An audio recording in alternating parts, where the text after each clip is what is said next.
College students tend to get stressed out by finals, but if you attend the University of Utah, you have an option. It's called the Cry Closet. The closet is a creation of an art student called Nemo Miller, and it exists for stressed out students who can step into it for up to 10 minutes of crying to help cope with the tests. The closet interior includes fuzzy stuffed animals for maximum coping.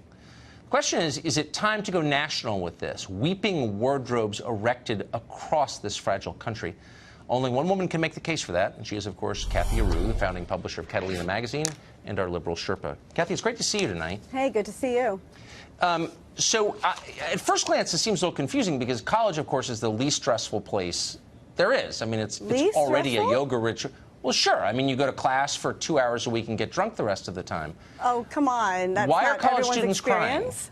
No, it's very stressful. They're learning. They're the future. These are citizens of tomorrow.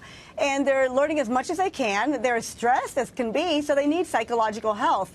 They need this bioenergetic way to get out their stress. They need 10 minutes of a good cry and a cry closet to then be prepared to take those exams from everything they've learned in those classes. So, we don't have time for you to define bioenergetic on the show, so I'm going to let that pass, but I'm going to email you later. Thank you.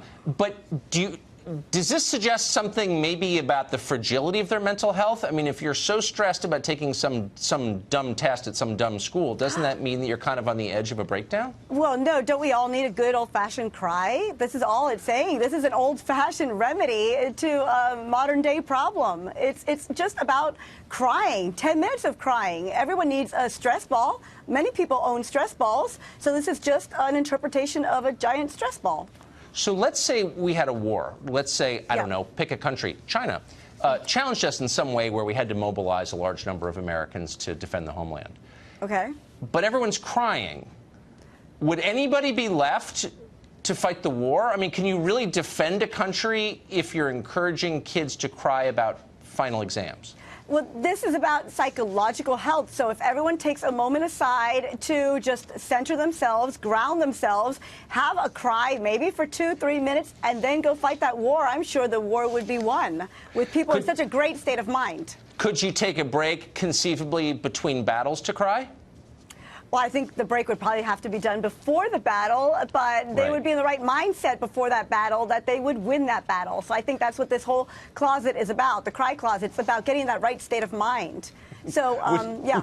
Would you want to use a closet others have cried in? I don't think I'd have a problem with it. It sounds very cozy, and Google has done this out in Silicon Valley. So many companies have created these ping pong tables and very comfortable corporate settings where people can let off steam. So if a cry closet is called for, how about like a petting zoo? Like a bunny stroking station? Is that too far, or could you envision that? You know, it's the future. If people are comfortable and work better after being centered and calmer, then why not? Bring the bunnies in, yes. Let me just ask you a macro point, and we haven't talked about this, I don't want to shock you or anything, but like I thought the whole idea was to get people to come out of the closet.